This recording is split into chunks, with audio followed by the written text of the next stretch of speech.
What is up, my little deinos? Vepsis here, your host of the Helsinki Dragons, and we are here for the Eon World Trophy update video and a bye-week video, I guess, for my behalf, for the playoffs that we have in store for us going forward, where we stand ourselves after the regular season was done, and what is ahead of us from my point of view, and who did also make to the playoffs besides us. So, as the standings you can see right in front of you on the screen itself, where you can see from the website which Automatic has done himself, which is a phenomenal tool for traffic format to leagues to use themselves as a tool. We are going to be showing the fact that which 6 teams did make to the playoffs, and also I do want to cover the fact that what are the colors meaning on the background in itself. So for the number 1 and the number 2 seed, the green background, as I'm butchering on that word, means that those 2 teams will get a bye week going to the semifinals already, so they're gonna be getting that bye week out of the round 1 matchups and wait who they get to play in the semifinals in itself. So because of that, the yellow background in itself will showcase that those teams did make to the playoffs, but now they have round 1 matchup that they have to play. And in order to move on to the semifinals, they have to beat their opponents, whoever they get to play over there. So that's basically how the playoff format works, seedings wise. And I also want to cover the fact that even though it shows that I'm number 1 seed, and I wish I was that, I guess, for the bragging rights, ultimately how it works is that because Leo did beat me in a regular season, and because the website is a little bit of potato on this regard, that it doesn't recognize that the one of the tiebreakers after differential should be head-to-head, and because Leo did beat us in the regular season, he should be the number 1 seed instead of ourselves. But that doesn't really mean too much in the big scheme of things, and I guess for any kind of favorite pressure that there would come out of being a number 1 seed, Leo can have all of them, and I can sit there and relax and enjoy my bye week as a number 2 seed and go from there and not worry about that kind of scenario. But I don't think that even plays as any kind of role, the kind of like who is favorite, kind of any kind of pressure, I think, to me or Leo in that matter. So either way, let's go now and see the second part of the video, where I'm gonna be actually showcasing the rosters from these 4 playoff teams and who they get to play in round 1, and we are gonna be covering very briefly, at least from my point of view, which ones that I kinda expect from either side to put a lot of pressure into this matchup, which we can keep an eye out for these round 1 matchups, which we get to see tomorrow. So make sure to check out these courses and make sure that you're subscribed to them. The links for those should be down below in the description. So we are going to be covering the matchup in itself, and I'm going to leave down a prediction which one of the teams I expect to win. So stay tuned for that, and let's move on that part of the video. And here we are with the round 1 matchup between Slovenia's Robos, coached by Marald, versus Philadelphia Absol, coached by Shaco King himself. And these teams were number 3 seed and number 6 seed, and the winner of these 2 will be moving on to the semifinals to play me. So that's gonna be an interesting element for me to follow, and for you as well, from my point of view as well, as we are gonna be jumping into this. Their rosters you can see on the screen in itself, and the mons are listed based on their speed here. So Maro's fastest mon, for example, is his Nihilego, and then it starts to go from there, whereas Shaco King's fastest mon naturally is the Dark Trio in itself. So that's basically how the matchup is looking from each side, as well as the C captains from each side are also listed as yellow on the background in itself, with their mons in itself. So for example, Maro's C captains are the Salamence and Rodon Frost, based on how he named them. So how I'm gonna be covering these matchups are basically that I'm gonna be talking about 2 mons from each team that I expect to do more work in this matchup. I'm gonna be having a specific role what they can do in order to help them out to win this game and move on to the semifinals. So the first mons from each side I'm gonna be covering together, I guess, because it just happens to fit in a similar theme that they happen to be water types. And I think both Marot's water type being Mega Gyarados versus Shaco King has a phenomenal matchup, as well as Manaphy from Shaco King's side I think has a phenomenal matchup as well, probably even better matchup versus Marot's roster in itself, especially with a Tailclaw set. So I do expect the water types to be huge emphasis for each side to build around with, and also preparing versus and to put a huge emphasis to make sure that they don't lose to them. For example, Manaphy is well known to be a very good balance breaker, especially if it has the speed tier advantage versus majority of the opposing team, and that is definitely the case versus Marot, when his fastest mon is the Nihilego, and after that it's a speed type between Salamence and Shirazi versus the Manaphy, and then it's a Arcanine and goes below from there. So speed tier wise and just warp like a balance breaking wise, because Marot's team is relatively passive and slow with some of his mons, Manaphy can really take advantage of it and play each role beautifully for Shaco King. So I do expect that to be something that Shaco King will realize immediately and build around with, and that is going to be something that Marot has to realize, that Shaco King will try something like that, and he has to have ways to deal with that, and multiple ways, so he doesn't lose to that mon immediately or lose too many mons to it in this matchup. And same thing can be said about Gyarados, even though the Mega Gyarados with either setup set with Dragon Dance, Dual Stab, and then potential coverage move like a Fire Blast or something like that for a Ferrothorn, or just straight up wall breaking set with 4 attacks can also do a lot of work here versus Shaco King. And considering the fact also how weak Shaco King is to its Dual Stab, that in itself, and how Marot has been able to utilize it throughout the season, I think those will be also playing huge factor for Marot to build around with whichever decision he decides to make with that thing with. Does he realize its wall breaking potential, or does he just go with the setup set which can also work versus Shaco King and build from there?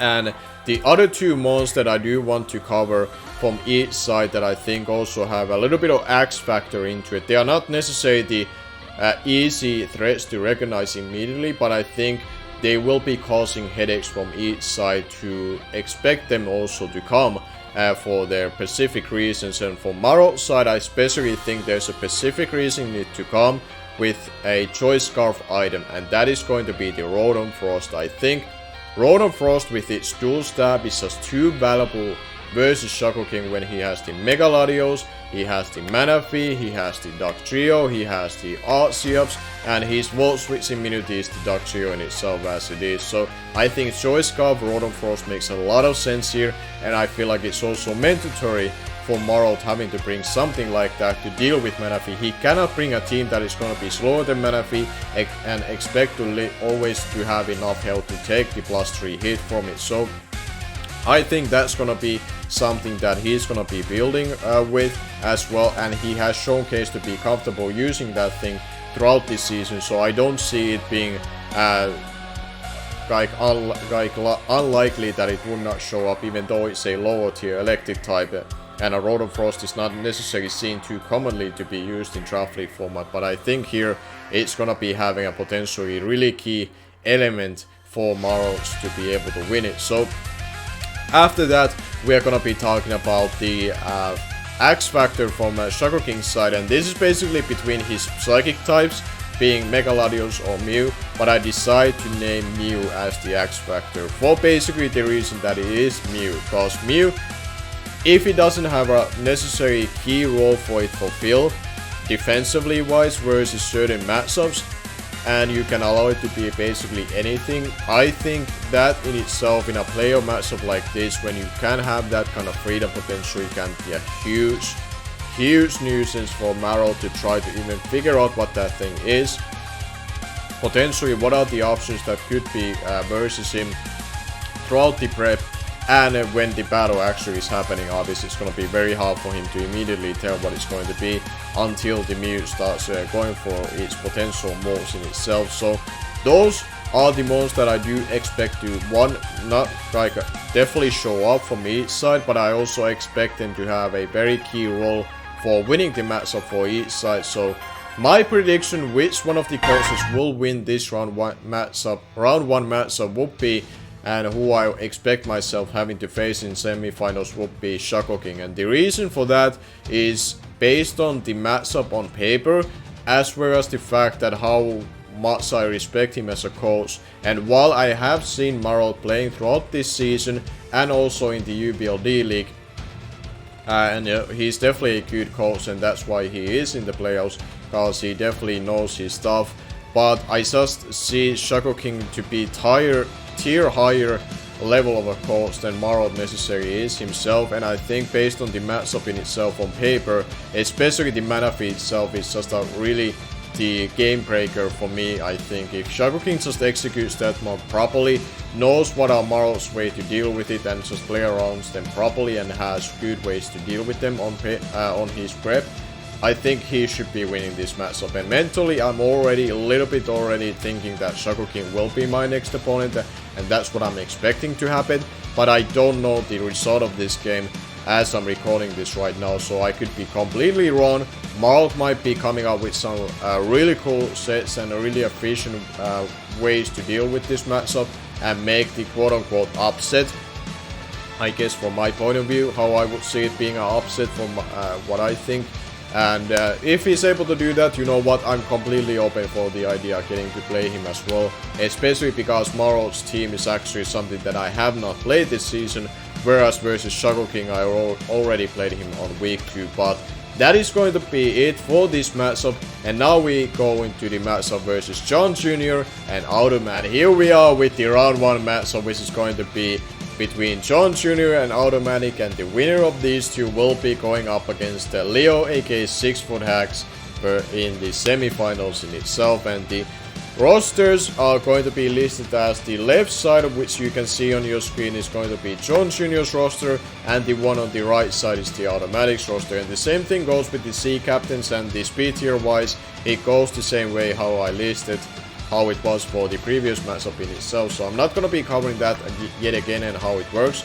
You know by now, seeing the previous one already at this point. So we are going to be jumping into the point where we are going to be covering the 2 mons from each side that I do expect to come and work or have a specific role and do a lot of work in that way versus their opponent. And from John Jr.'s side, I'm gonna be talking about Starmie and Rollstreet, and those are necessarily the ones that you think on paper that are the ones that usually do a lot of work potential in a matchup, because you see his big 3 in Tracker Fairy Steel Core, which he has built his draft around with, being the Choice X, Clefable and the Celesteela. But on this matchup in itself, I don't think they have necessarily the best matchup to really to shine in the ways that they can, unless they are very precisely designed for a specific role, which they can do very well because they are great mons still and can all 3 of them still to show up for that.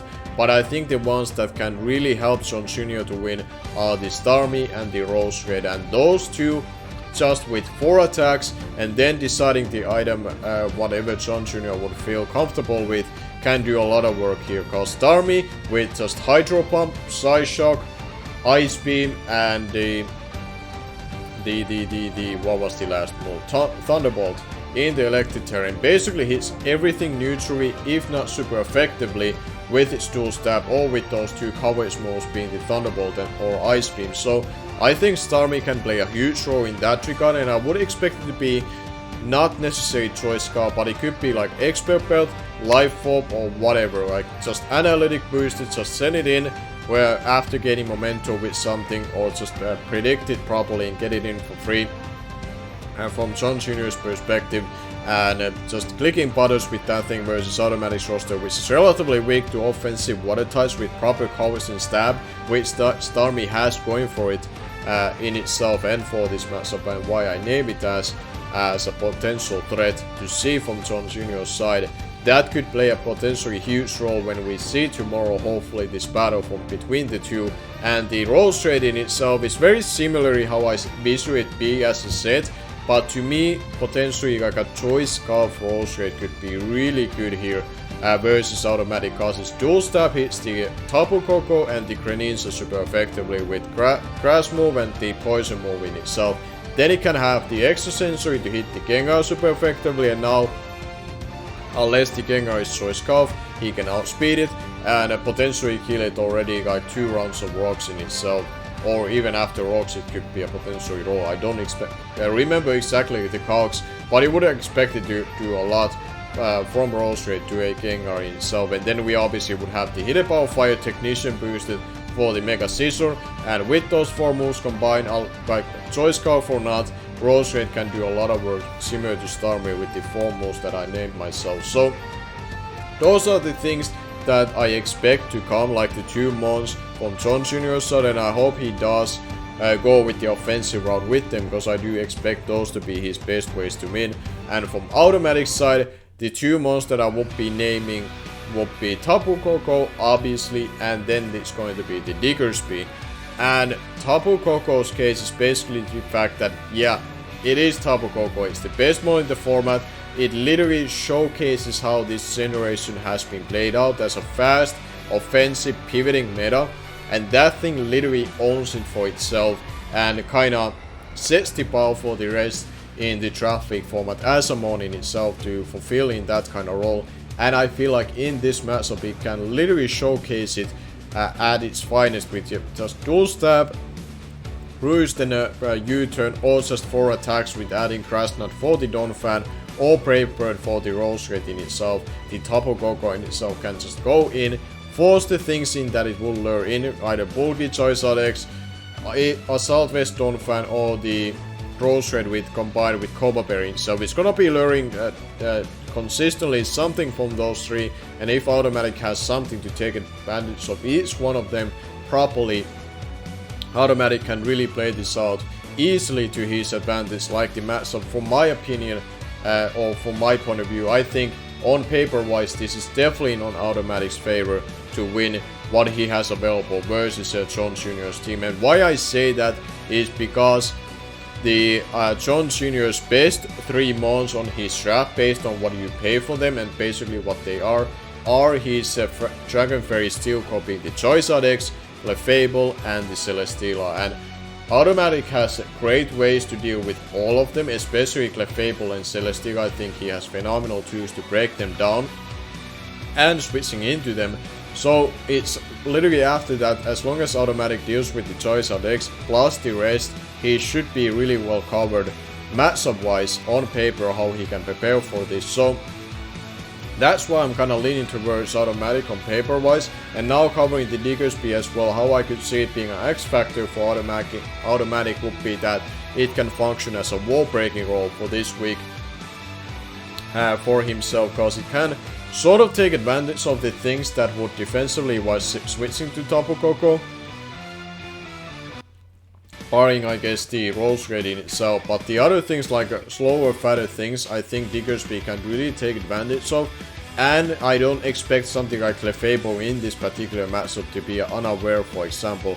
And even if it would be, Diggersby always have access to Gunk Shot, for example. So Sword Dance 3 attacks can function as the way to kind of free it up and get rid of the fatness, so the faster things like Greninja and the Tapu Koko just can go in, and the click buttons and just go from there, and then Automatic speed tier advantage what he has on paper plays out for him, unless John Jr. has Sticky Webs up or he has a Choice Scout for which he's saving properly for those faster threats that would be able to outspeed them otherwise naturally. So that's kind of how I vision this matchup, and based on the matchup in itself, even though I do think these 2 coaches, even though they have a different experience amount in Trophy format, I think John Jr. has played like 2 years, if I not remember right and know right, whereas Automatic has played 4 years. So Automatic should have the experience advantage, but I think based on coach's skill level wise at this point going into this matchup, I think they are really even, if not dead even, between of them. So based on that, it's really hard to give advantage of either of them. So that's why I'm gonna be going safe with this, quote-unquote save, and saying that Automatic will win based on the matchup that he has, based on how it's looking on paper, how he should be able to have the tools to beat what opposing has. But that could also mean that this encourages John Jr. to come up with something completely different, and if he's able to take advantage of it early on and put Automatic on a back foot.